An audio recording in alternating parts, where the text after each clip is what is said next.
Hello, everybody. Hi, guys. How are you all doing?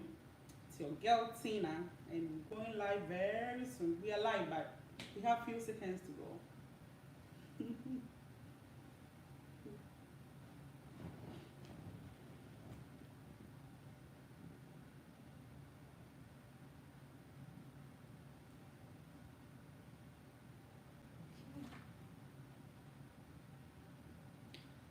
All right, guys. Welcome back to my channel. My name is Faustina, and this is Tinastube.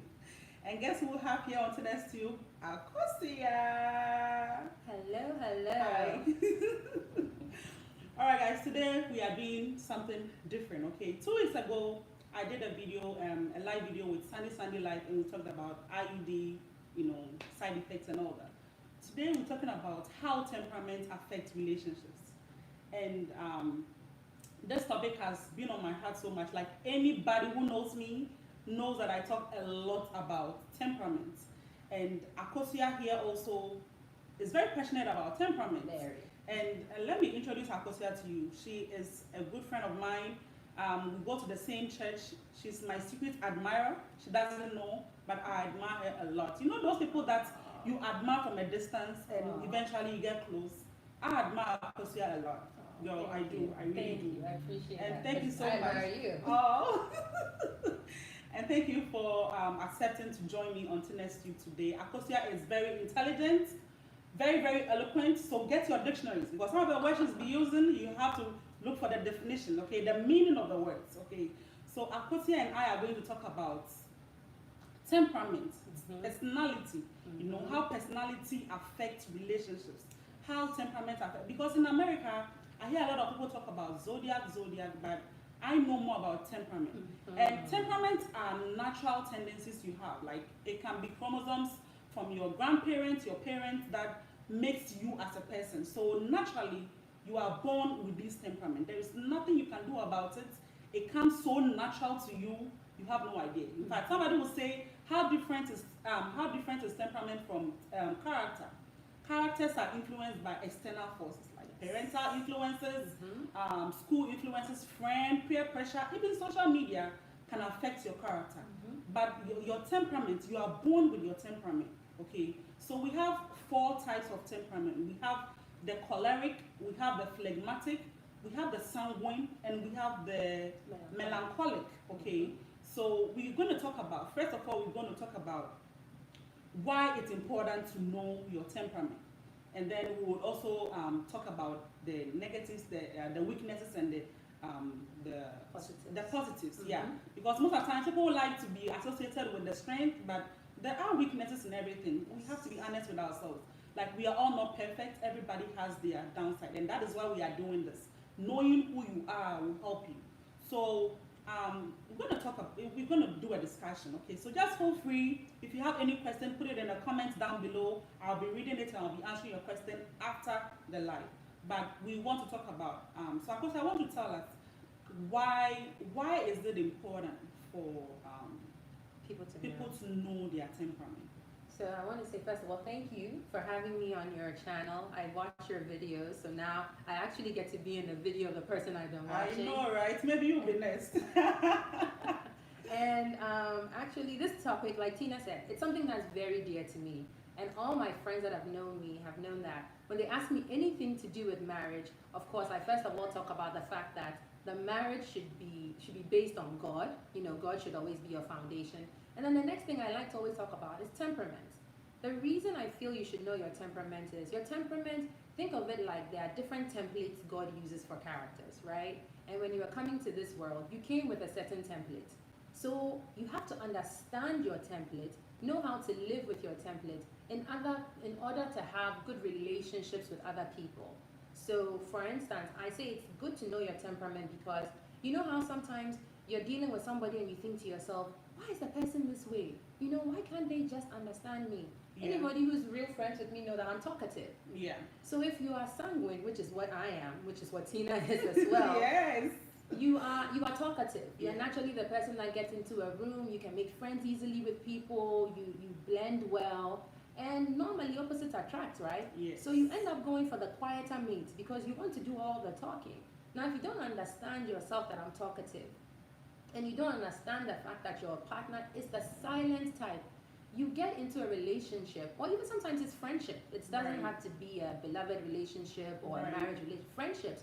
And you're like, this person isn't talking. This person is acting like I've done something wrong. This person is very quiet. This person is very So quiet. And I always tell people that understanding how temperaments affect the way you interact in any relationship helps you deal with the relationship better. Exactly. And to add to what she said, it's important because knowing your temperament or your partner's temperament helps you to understand people, helps you not to hold grudges against people. You know, it helps you to know that, oh, this person is behaving this way because she's naturally born like that. Exactly. You know, it's not like she's becoming some way. Naturally, that is how the person is. And even at the workplace, it's important to know temperament of your co-workers, your boss, your managers, because they are the ones you report to. And that is even where I'm more passionate about.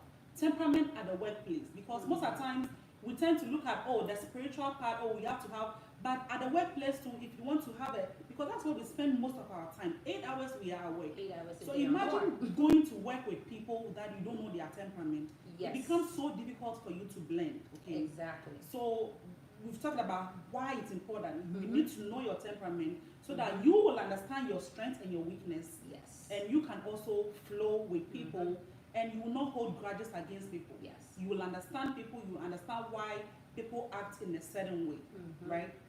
So the first thing I'll tell most people is I'm able to say I'm sanguine and choleric because over a course of time I've taken tests that have told me my temperament. Right. And I think maybe that's one thing you can share with people. Yeah, I'll share a link actually. I will share a link down below so that you can take the test. My husband and I, before we married, we go to Lighthouse, now QFC. Well, now we are the UD Church. UD Church. So we have First Love. I belong to QFC. I belong to First Love. Hey. First Love. And our father, Bishop Dr. Mills, has this amazing book, Marriage Model. Model Marriage. This book, and I always say that if you are getting married, and Faustina and I are both Christians. Yes. You need to get marriage counseling before you marry. I mean, your hashtag is not important, your dress is not important, the counseling is important, the marriage, not the wedding. And this book, I recommend it to everyone because aside from just temperaments, there are so many other things in there that will help your marriage. So many. That it's key. You have no idea. But a lot of the stuff that Faustina and I are going to be sharing today comes from this book. It's from this book. A big shout out to our prophet, to our father, to our Bishop Dad. Oh my God. We love you. We love you so much. Thank you for this book because it's helped our marriage. Akosua has been married for 11 years. 11 years. I've been married for 6 years. This September will be, October will be 6 years since I got married. Thank you. And it hasn't been a smooth journey, you know. It's because sometimes you think you know someone, but until you actually go into relationship and live with a person in the same house, then you realize that, I don't really know this person.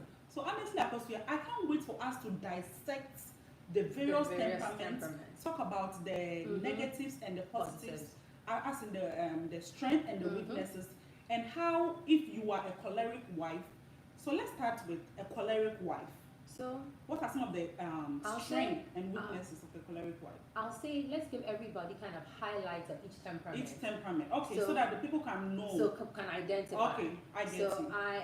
I'll say sanguine. Sanguine is bright personality. Person probably always dresses in bright clothing. The person always is talkative. They joke around. They are bubbly. That's the way you can describe them. Choleric can do people. It's like if you have a project and you have a choleric in charge, it's gonna get done. They're the people that say, let's do this, we're doing it, we're going that way. Right. Melancholics are deep thinkers. A lot of deep creative people, like even painters, even though they might have been sanguine, they end up being melancholic because you sit and you really think about what you are doing. They're the ones that when they are measuring things, it has to be to their point. You know, people like Tina and I, my 0.5 might be off. Oh my God. I will look at the artwork and be like, oh, that's beautiful color. But melancholic will be like, oh, wow. That blue just is looks turquoise. I'm not seeing what you are seeing, melancholic. Yes. So detail-oriented people. Very detailed and organized. Then we have the phlegmatics. The last but not the least. I like to call them the diplomatic and movable people. Yes. They're the people in your life that are very sweet. Very they are able to mesh well with everybody. But they are stubborn. Meaning, if they make a decision in their mind, you cannot influence that decision. And you cannot influence it. Like a phlegmatic, me, I would say the best temperament. People say it's sanguine, but I feel like the best temperament. Maybe you may disagree with me, but I feel like the phlegmatic person flows with everyone. He's everybody's friend. She's everybody's friend. She's accommodating. Like, she will listen to your story. You can spend hours and hours on them. This person will keep quiet and listen to you, you know. And usually, like she said, opposites attract, right? So a choleric sanguine may be attracted to a melancholic phlegmatic. Yes. Because the opposite attracts. But the reason why we are doing this video is that the opposite that attracts sometimes is the very same thing that brings the separation, the tension. The tension. What attracted me to my husband? My husband is choleric, melancholic. You know, I accepted my husband and I loved him because he's organized and all that. But living together, I'm like, you are too organized. So we need to know. Right now that we know what's sanguine, melancholic, you know, we want to take it one after the other. The strength of a choleric wife. The strength of a choleric boss, the strength of a choleric friend, you know, and a choleric husband, and how you can relate with that person. So, I'm going, like I said, we are going through our book. We are going with the married one. So it tells us here that one of the strengths of choleric people is that they are self-sufficient and very independent. Right. So if you are a choleric wife, you are a choleric girlfriend, or you are just a choleric person in general, it means you are self-sufficient. You don't like asking people for help. If you have a project, you like to come up with a way that you can execute it with very little interruption. Right. That's the way we consider it, interruption from others. And another thing is, you can be an extrovert just because you like to tell people what to do. So that's one of the things with being a choleric, right? Now, as soon as I talk about the strengths, I like to talk about how that could be a little bit of a weakness. Right. So I talked about being self-sufficient. When you are a choleric, being self-sufficient can sometimes lead you to being proud. Proud, yeah. I know you ladies don't want to hear, but the gentlemen too don't want to hear me say that, but it leads to a little bit of pride. Why?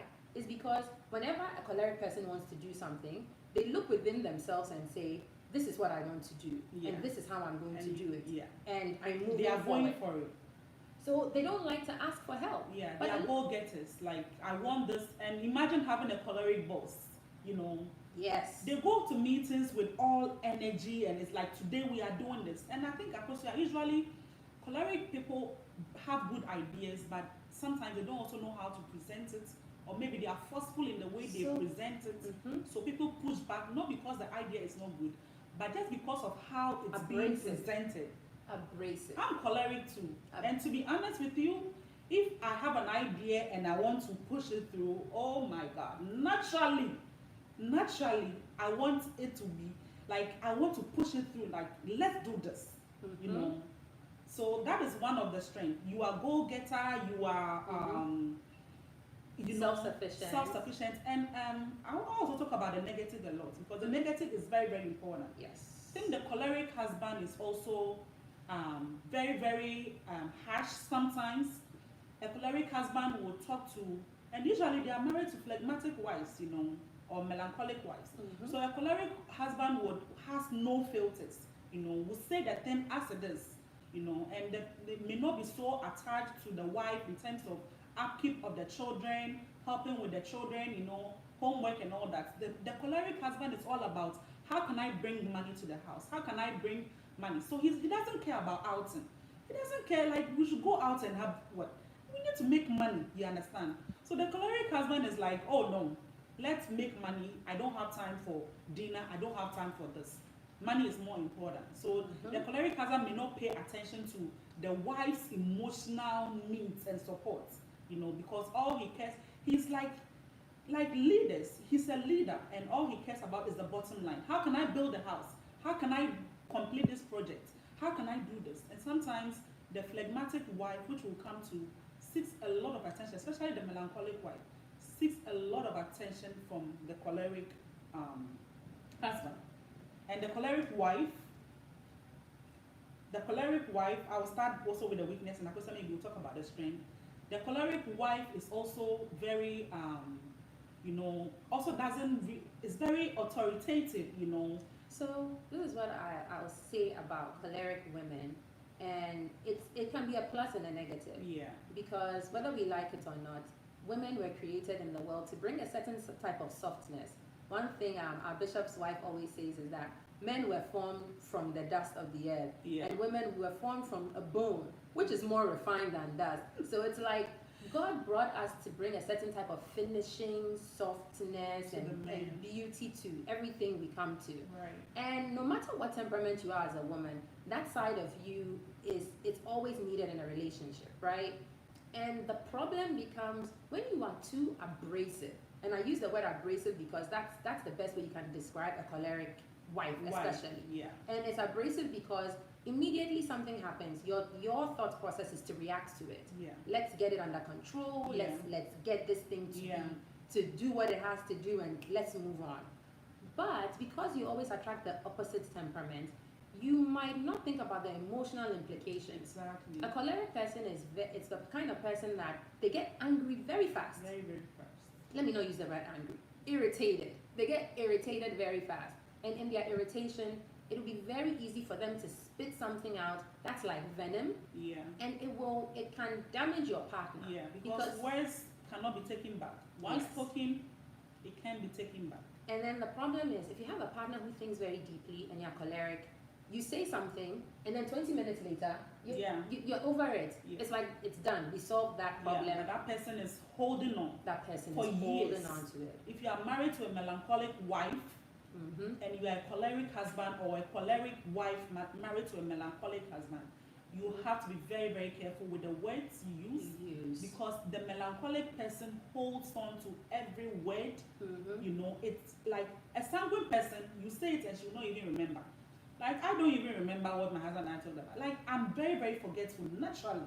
So I may not remember. But if you are married to a melancholic, which we'll talk about, you have to be very, very careful, especially with words.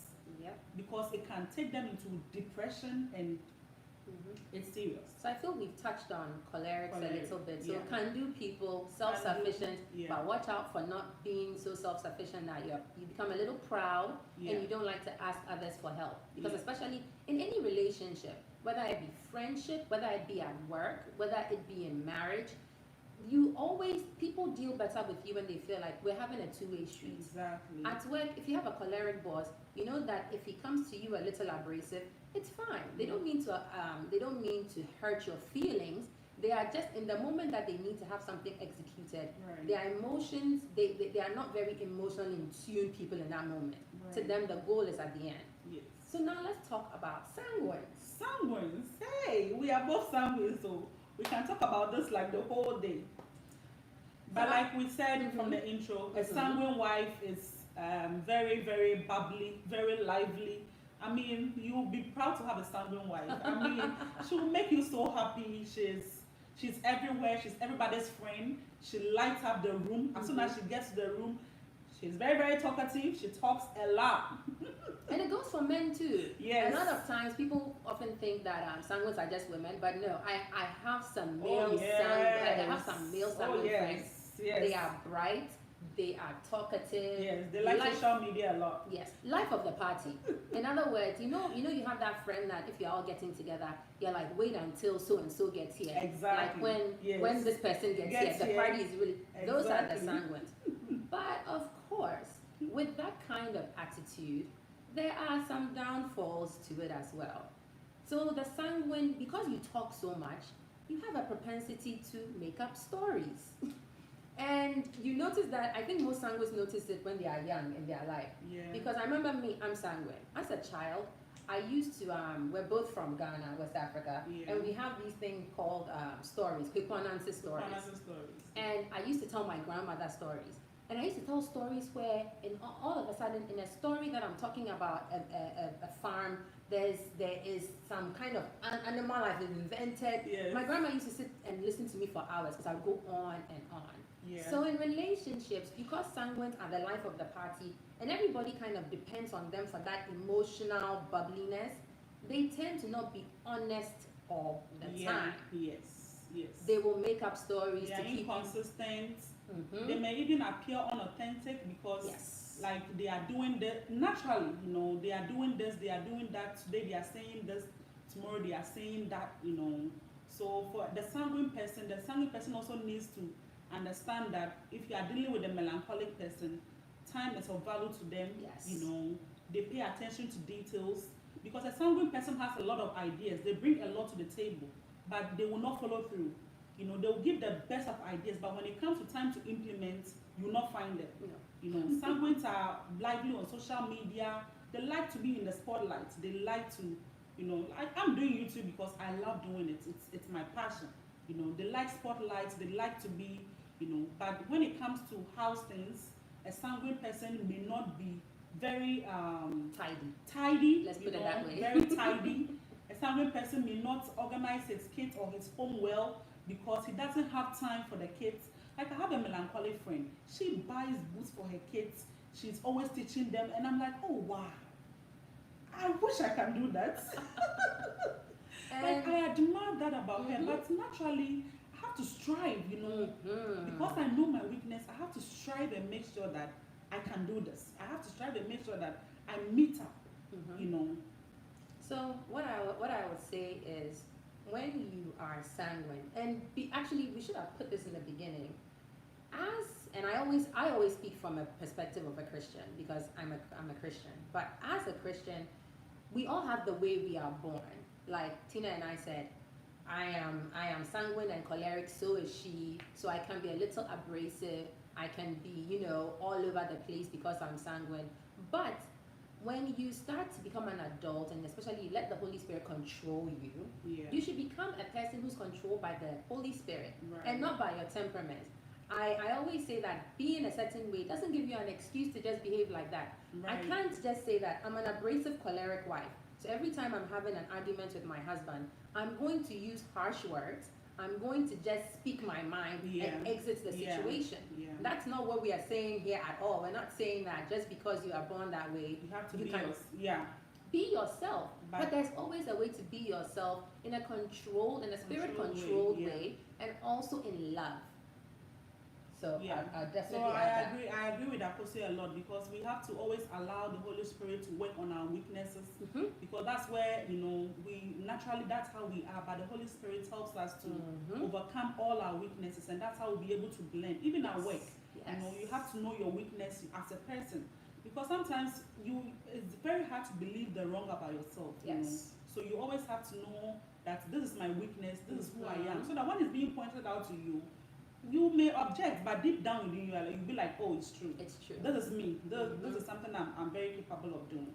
So the sanguine husband so one thing I forgot to say is that the sanguine husband too makes a lot of friends, to the point that even in marriage, he can appear to have partners and relationships. He can easily fall into relationship with other women, because naturally he likes to make friends, and ladies like sanguine men. They like to dress designer wear, dress colorful, look good on social media and all that. Sanguine husbands are like that. So if you're a sanguine husband, you need the Holy Spirit to guide you, because you can easily fall into a trap of a woman who is ready to snatch you from your wife. And even at work, you have to pay attention to details. You have to know that not everything is about party, and sometimes you have to make sure that you have to take things serious and follow through project to the end. And focus. And that's why I always say that. And it's not only the sanguine husbands, it's the sanguine wives as well. Because you always think about it that sometimes what is so positive about you, and it's the nature of the devil, right? He tries to take whatever is positive to make it negative. So God has made you to be bubbly. God has made you to bring people in, attract people. And now that could turn into you falling into infidelity.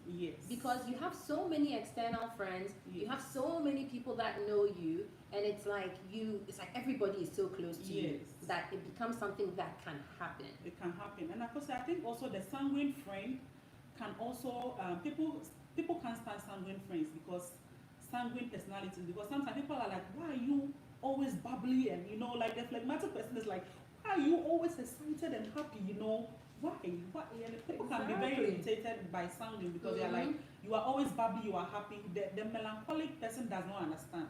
The phlegmatic, so I also feel like if you have a sanguine friend, just understand that that is how they are. That's what brings them joy and happiness. Yes. So it's not like they want to be all over the place. They're naturally like that. Yeah. And Tina used a good word that I always like to tell people. It's like when you have a sanguine friend or a sanguine boss or a sanguine spouse, their bubbliness is not inauthentic. It's the way they've been made. Yes. God just made them that way, to be bright and bubbly. Yes. But it can appear inauthentic to people who look at it, because I mean, if you are naturally a phlegmatic or you're a melancholic, you look at the sanguine and you get exhausted. Yes. Because you're like, how are you still talking at this time of the day? Exactly. Like Akosua, if you go on my YouTube channel, it's a typical example of a sanguine, because I have shopping videos, I have fashion videos, I have like, what don't I have on this channel? Because I cannot be boxed into one thing. Like, I want to explore, To me, I want to explore on other areas. I can't be boxed. So you may come on my channel and be like, oh, she doesn't have a niche or something specific she's doing, because naturally I cannot be boxed. So I'm a multitasker. I'm somebody who can do so many things at different times, All I need to know is to stay focused and make sure that I'm able to see it through to the end. But if you go on a melancholic YouTube page, everything is organized, detailed. If it's about fashion. So I think maybe we should talk about that next, because we've talked about choleric, we've talked about sanguine, and we talk about that a lot because that's what we both are. Yes, but now let's go to the melancholic. So if you're melancholic, you are mostly, the best way I like to describe them is deep thinkers. And they are very creative people as well, but normally their creativity might be a little overlooked because if it's not combined with sanguine, and it's very hard to find. I've rarely found a sanguine and melancholic mix. That's one mix that I don't find. I know people who are like that. Wow. Yes. Oh, okay, that's a very rare one. I know people who are sanguine and melancholic. It's very rare, but they are there. But they are there. Yes. And what happens with them is, because they think so deeply, sometimes they also desire others to validate them. So if you are with somebody who's melancholic, you have to give them a lot of love. You have to give them a lot of attention. Exactly. But the attention they want it filtered in a certain type of way. They don't just want, because a sanguine wants your attention, they want you to talk, they want you to, but a melancholic is like, they want that emotional attention. Attention, So in other words, if you have a melancholic friend, they appreciate you knowing the fine details. They appreciate you. So for instance, Tina and I are friends. If Tina talks to me about something yesterday, something very small, if she's melancholic, if I bring it up again next week and say, hey Tina, we had this conversation about this thing you were dealing with last week. How is it going? Are you, to a melancholic, you have checked the box. Because it's like, wow, we talked about it, you thought about it, and you came back and relayed it to me. So the melancholic character is very, very I would say it's a very delicate temperament, because everything is about the heart. They deal with emotions a lot. A melancholic person absorb other people's energy. My husband is a melancholic. If somebody has a problem, oh my God, my husband carries it. He drains other people's energy. So the melancholic person is always, can be very moody and depressed, because they absorb people. They love people. They love to organize it. They love to show affection to people. They give everything with their all. Very, very organized. In a project, they are very, very organized. A melancholic person can go into depression because he finished the project. He can be doing a project because that's what gives her energy and joy. But as soon as that project is over, the melancholic person goes into a deep depression, because what is next? If a melancholic person is mixed with sanguine, that is even worse, because that person exposes herself to people, and she also drives energy from the people as well. So a sanguine person will be hit with other people, people will say other things, and a sanguine person will not mind. But what drives the sanguine person, a sanguine melancholic, to the people, can also push her back, because she's also drawing energy from the people she is giving love to. You know, melancholic wives are very orderly in the house. You go to their homes, everything is organized, you know. I always the say, detail. if you have a friend that you go to their house and you see the vacuum patterns, you know, there's some people that vacuum and they have to see a certain pattern. That's a melancholic. They are perfectionists. They are perfectionists, And yeah. if you listen to us describing even the pluses and the weaknesses of all these temperaments, you almost see why God created each one of them. Yeah. Because there's a balance somewhere. Because, for instance, if you have a melancholic in your life, they are going to bring that perfection. Yeah. If you are sanguine, you probably have so many ideas, you throw it to your melancholic friend or your melancholic boss, and they give you structure. If you have a melancholic in your life, they bring a lot of structure. They bring a lot of structure. I, as a sanguine, have been married to a melancholic for 11 years, and there's some things I do. Tina laughs at me and she goes, "Are you sure you are still sanguine?" Yes. But it brings structure into your life. Yeah, she's kind of, her husband has kind of molded her to become a melancholic, because some of the things she does, I'm like, you are a melancholic, you know, because it's all about tolerance. Like they've gone to, Akosua has gone to know that, oh, my husband is melancholic, so I have to meet his expectation. Otherwise, there will always be a clash. Yes. You know, my husband is also melancholic. I'm that person who doesn't save money. I like to spend money anyhow. But my husband is like, let's save, let's spend, you know. So that is what attracted me to him. But sometimes it's like he's becoming too much, and that can bring the problem, that can bring the division and all that. That's why it's very important to know each other's strength and weakness, so that you can balance it off each other, you know. And the other thing is, you have to understand something about a melancholic. They are critical. Very, very. And when they critique you, they are not critiquing you just to be mean. Yeah. Because that's how it might come across. Yeah. The good thing is they are not choleric. When a choleric critiques you, that's really harsh. Because there's no filter. Yes. But then melancholics, because they try to sit and think about an emotional way to put it to you. Right. But they are prone to see the negatives. Right. That's the way God made them. And especially, I will use myself as an example. Because my husband is melancholic. I will go to him with an idea and I'll be like, babes, this is what I'm going to do. And he'll be like, number one, this could happen. Number two, that could happen. Number three, this could happen. Me and my bubbliness, I'm like, oh my God, you're killing my vibe, dude. I know. My husband does the same thing, and I'm like, no, but then guess what? A lot of times, after I go back into my own closet and I sit and think about the negatives he gave me, I realize that I had not thought about it. Exactly. But of course, sometimes we also need the positives first, you know. So before the negative comes, to be honest with you, like my husband does the same thing to me, and I'm like, baby, let's be positive about it. But he's like, I'm looking at the negative because we have to face reality. But that's why God always, whether it be in friendship, whether it be at work, because think about it, even at work, you always have that person that when you are faced with a problem, the person is like, okay, I've thought about it. We're going to do this and this and this. Then as soon as the person even gives the idea, they go, you know, these are the risks. And then they list a long list of the risks. Yeah. But it is good to live life that way. Yeah. Because you are always going into a situation, assessing what could go wrong and being prepared for it. Prepared for it. Because normally, if you go back to sanguines normally don't follow through, because when you hit the first roadblock, you didn't anticipate it. Yeah. But a melancholic anticipates these roadblocks. Yes.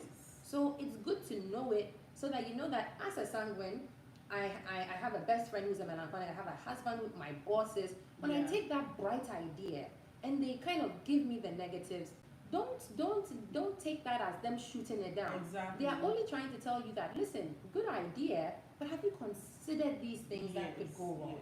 So they tend to be critical. Yeah. And also, you might tend to call them a little stiff and armstrong, as we like to say. They are frugal. They are very frugal. And their frugality doesn't come from just the fact that they don't want to spend, but it's because they're constantly looking into the future to say, the future, what could happen? Oh my God, they go so much deep into my husband can go 10 years into the future, and I'm like a day away. Exactly. And see, it's a good balance, because his 10-year plan, when those 10 years come and you're enjoying the fruit of the 10-year plan, you're going to say, wow, baby, you thought about this. But, you know, in the moment, we are just like, you're doing too much. Yeah. So with melancholics too, you have to understand that they can appear to be unbearable. Yeah. Because you're like, I come to you with an idea, you're shooting me down, and then also, you don't like to make friends. Yeah. They don't like to make friends. And it's not that they don't like to, well, if we look at it from our sanguine perspective, it's like they don't like to, but they have to be pushed into making friends. And the reason is because a melancholic a friendship, like Tina rightfully said, it's an emotional attachment for them. It is. So for them to emotionally attach to you, they have to really get to know you and see that, okay, I can be on the same wavelength with this person. Yeah. So it's kind of like their weaknesses. If you understand it, you know how to navigate it. I mean, like what you just said has made me to. I have a friend, and she always tells me, Tina, you are my only friend. You are the only friend that I have. You know. So until I got to understand that she was melancholic, at first I didn't understand. But when I got to understand that she was a melancholic, I had to give her my energy, my attention, and everything because she drives her energy from me. Yes. She's like, you are the only friend I have. It's not. I'm not as bubbly as you. I can't make so many friends as you. You know, so such a person needs emotional support from me. So the little thing I do affects her so much. So for me as a sanguine friend, I always have to make sure that I'm meeting her needs. If she sends me a text message, I have to respond. Or she'll be like, hey, you didn't see my message there, you know. So you have to know who your partner is. You have to know who your friend is. Your that boss. way your boss especially, you know. So that way you'll be able to relate with the person. Like my pastor taught me about, you know, how to relate with your boss. And it was amazing. Like that video, I even did a YouTube video based on that preaching, how to relate with your boss, and it's very, very important. Yeah. And the one thing I'll say is a little tricky with melancholics is they can appear to be extroverted sometimes. And that's because they're so passionate about a project. So let's say if you give a melancholic a building project, they will go to the building site every day. They'll go and make sure everybody is doing their job. They'll befriend the people at the website to get to know what's going on. So then people sometimes think, oh, this person is extroverted. Then like Tina rightfully said, when that project is over, the person might never speak to those people again. As opposed to sanguines that is like, oh, I met you 7 years ago, you know, we're still friends. But the melancholic, once the project is over, that's the end. It's not like no feelings about it. That's the end, you know. And I will normally say this, if you have a melancholic as a wife or husband, always know that disappointing times affect them very greatly. And I stress on that because they are one of the temperaments that it's like when they face a disappointment in life, they internalize that disappointment. They do a lot of, how did this happen? And it's just like Tina and I said, because they think so far into the future, and to them it's like they've looked at all permutations that could happen of evil. It's like, I've assessed it, I've assessed it. So how did I get to this point? How did I get to this point? So if a person is like that, there will be a lot of, for lack of a better word, depression. Because it's like, I thought about it, I prepared for this, it still happened to me. So if you have that as a husband or a wife, they need a lot of love and support. If you are married to a sanguine wife, the sanguine wife will be like, baby, don't worry, you know. So that's where your strength comes in. You calm her down, like, baby, don't worry, everything. Because sanguines are very, very positive. Like, we are positive about everything. You know? Everything. So baby, don't worry, calm down, everything will be fine and all that. So the melancholic wife, husband needs a lot of, and they are very romantic people, like very, very romantic. Yes. So now let's come to the last but not the least. Hey! Why is the phlegmatic always, like everywhere I've gone, the phlegmatic is always the temperament to be started last? Because they're so diplomatic.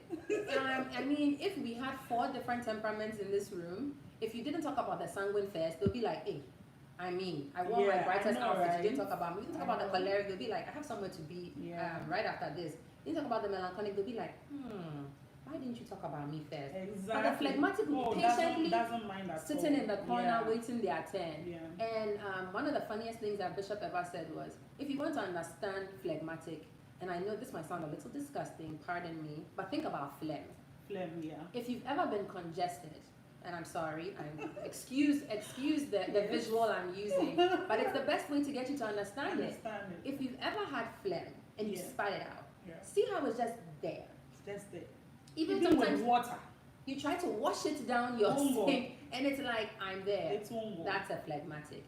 They are dependable, they are diplomatic, but also there can be a stubborn aspect of it. But they are consistent. Very, very consistent. I mean, for a phlegmatic, he will never own up to lead a project. People will always be like, oh, this person can do it. But as soon as you give it to them, they will do it. They will do it and do it with precision and detail. And they are very loyal to.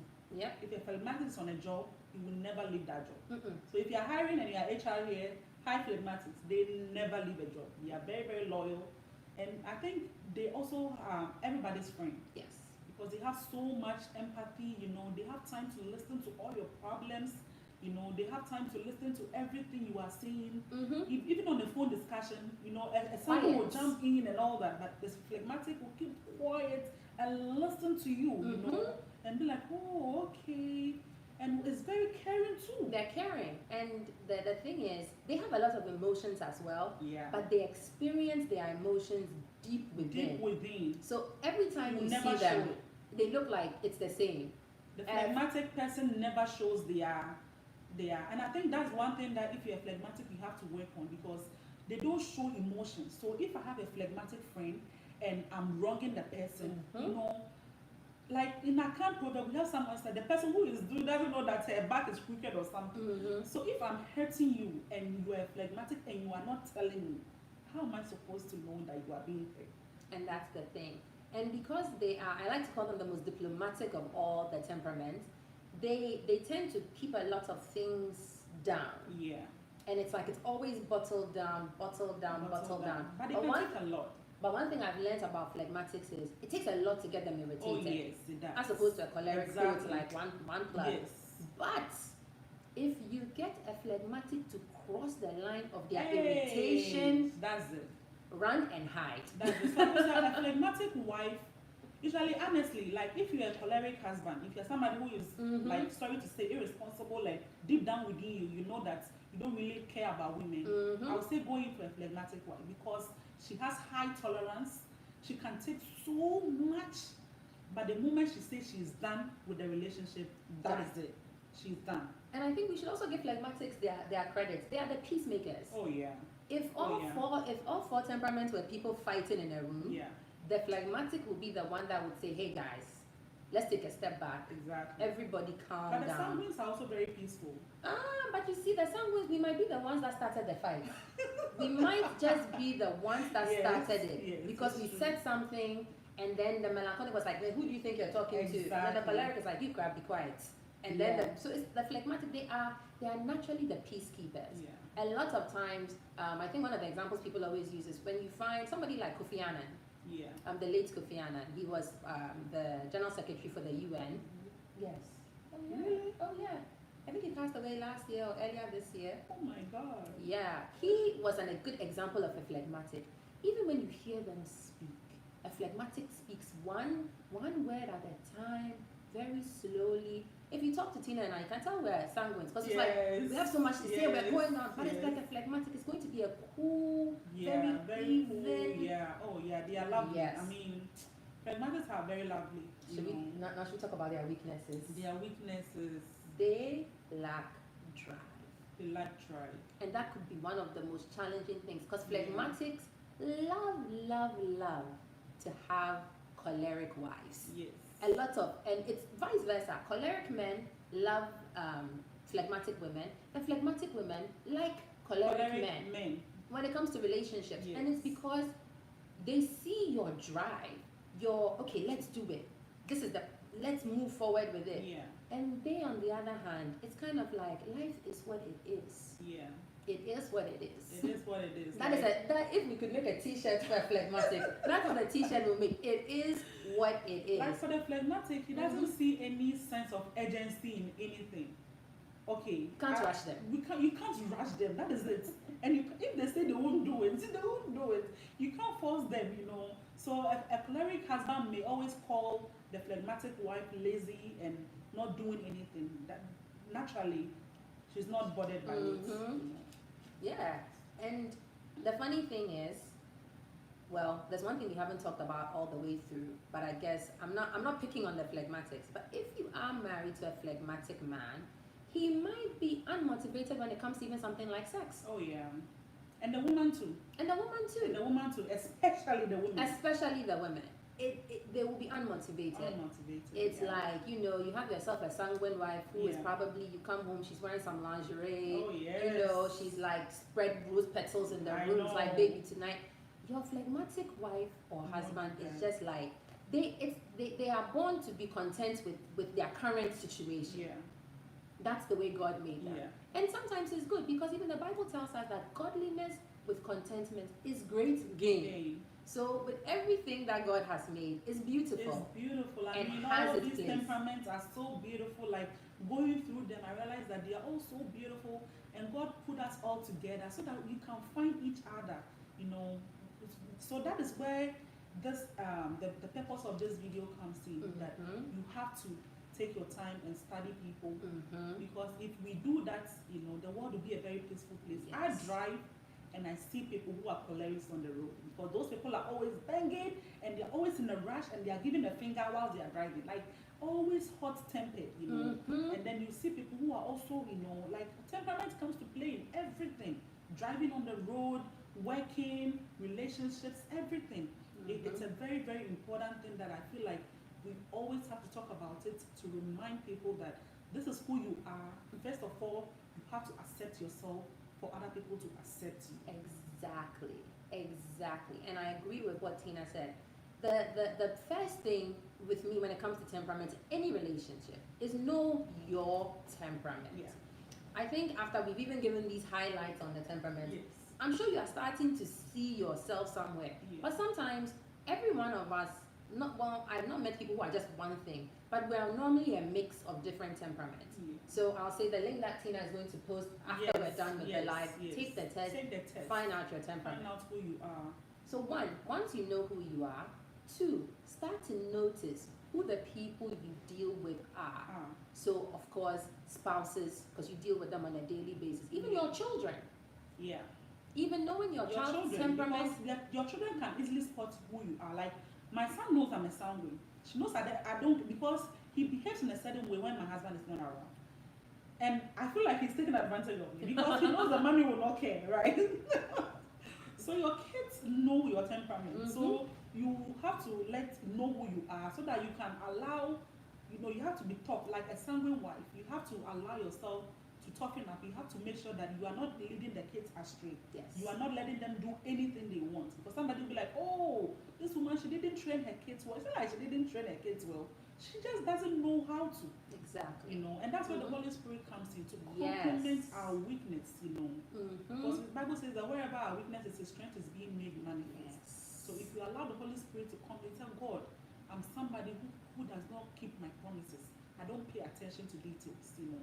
Help me become somebody who pays attention. Because even at work, if you are leading a project and you're a sanguine, they can fire you.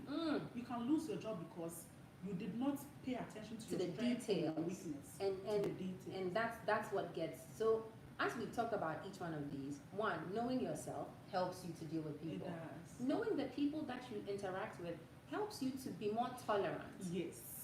And one of the things that I want to introduce, which also comes from our book, The Model Marriage, is something called the key of acceptance.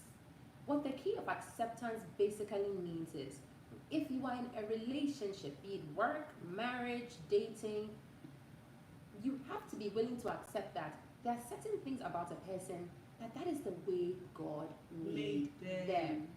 And in as much as that is irritating you, whatever God made in you could be irritating them. Exactly. And they are tolerating you for your weakness.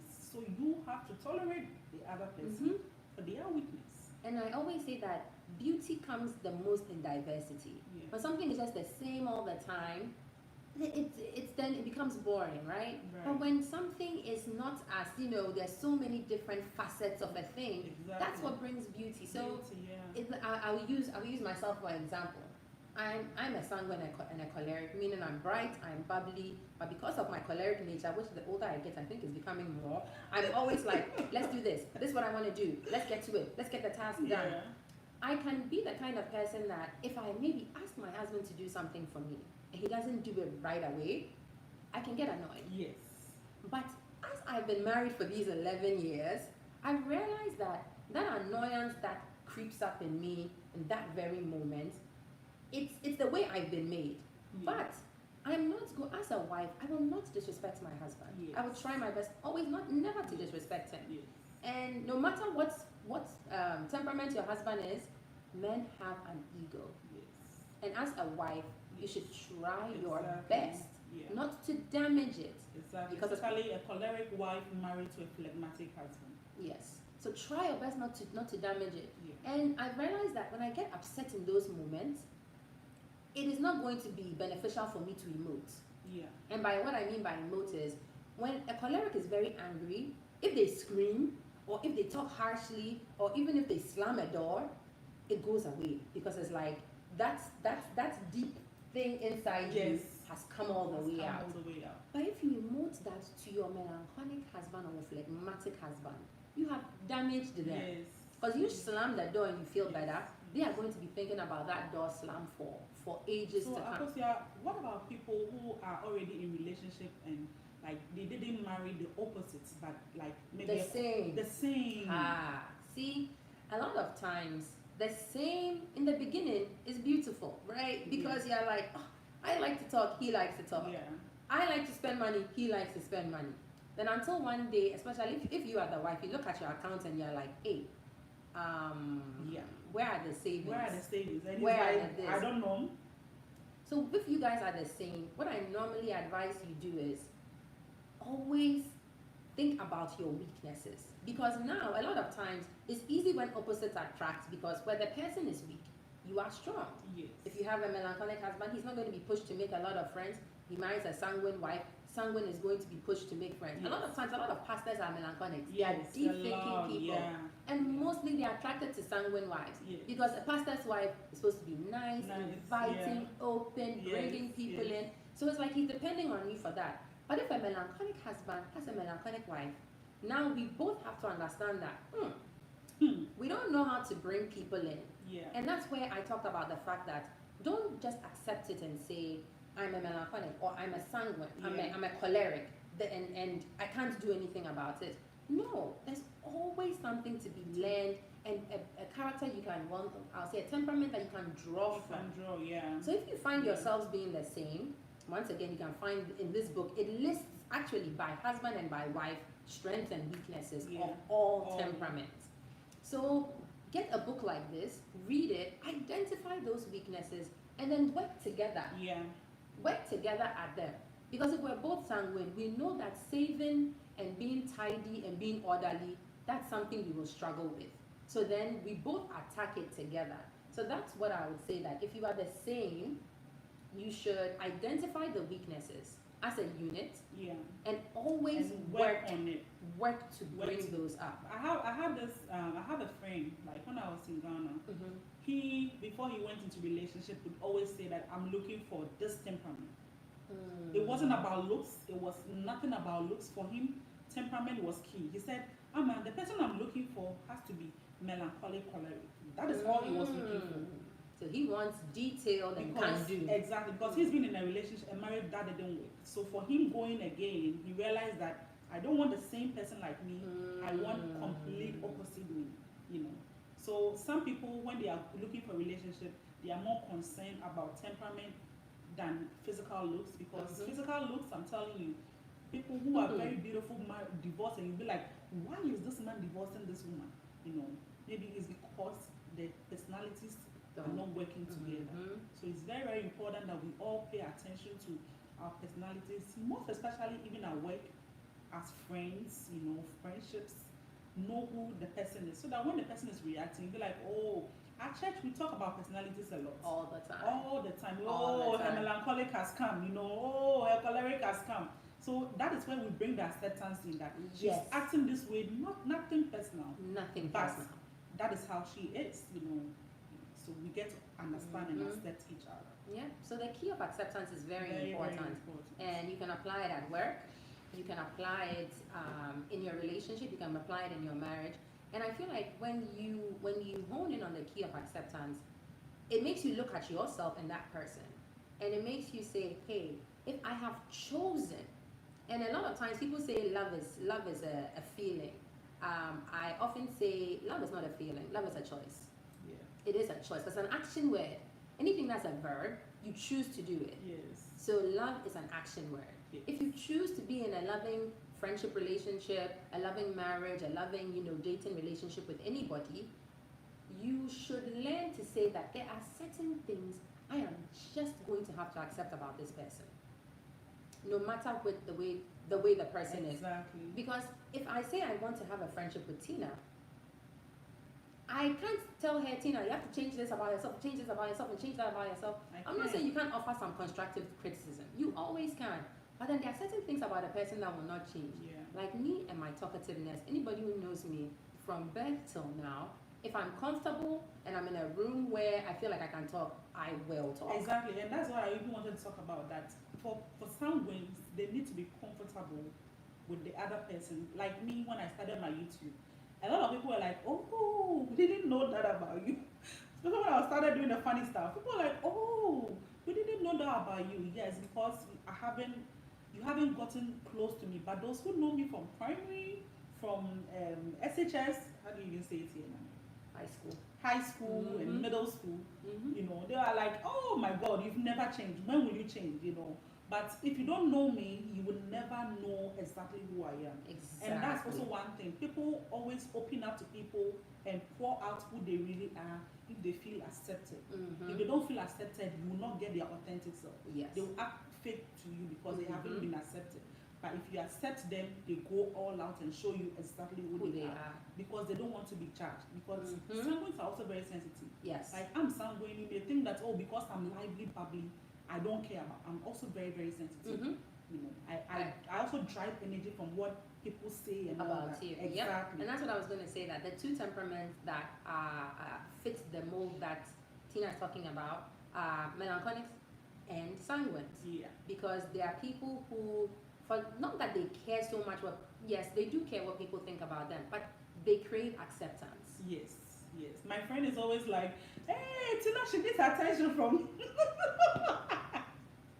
Then she'll be like, "Hey, Tina needs attention. You need so much attention from me," and she gives that attention to me. You know. And it helps So your for friendship. that, It helps your it friendship does. So I'll be go great. to her every time because I know she'll be there to listen.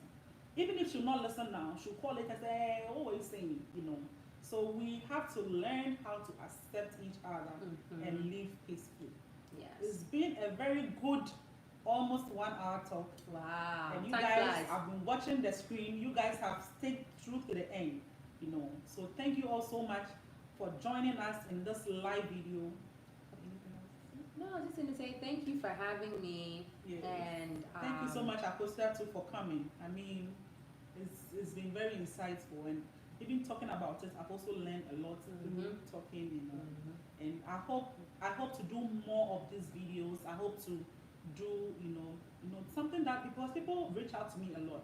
Like my YouTube channel, I get people who make inputs. Tina, can you do this? Can you do this? So I listen to feedbacks from people, and I'm like, okay, we'll talk about this. We'll talk about this. So somebody actually reached out to me, and also because this particular thing we are doing was suggested by someone, and somebody also reached out to me and said we should talk about something different. So very soon I'll roll out a flyer, and then we'll do another live video. So expect another live video on this channel. If you haven't subscribed, please go ahead and subscribe to my channel. Hit the notification bell, because that's the only way when I upload a video you know about it. But this channel is mainly about shopping, fashion, anything in between.